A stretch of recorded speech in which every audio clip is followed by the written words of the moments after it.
ভারতের সংবিধান শেষ কথা বলবে। কোন নেতা নেত্রী, কোন রাজনৈতিক দল কথা বলবে না।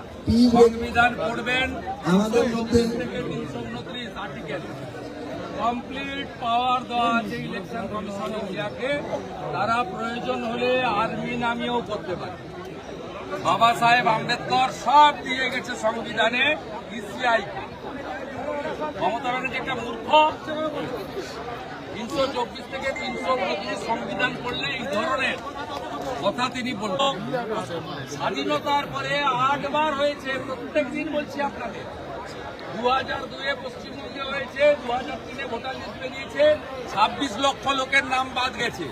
আসল কথা, খালা মমতা ব্যানার্জি বাংলাদেশি মুসলমানদের রক্ষা করতে চাইছেন, ভারতীয়দের দাম কাটতে চাইছেন। এইটা হচ্ছে উনার আসল। যেমন আমরা সাপের গর্তে কার্বলিক দিই, গণেশ কুমার আর মনোজ আগরওয়াল গর্তে কার্বলিক দিয়ে দিয়েছে, আর সাপেরা বাইরে থেকে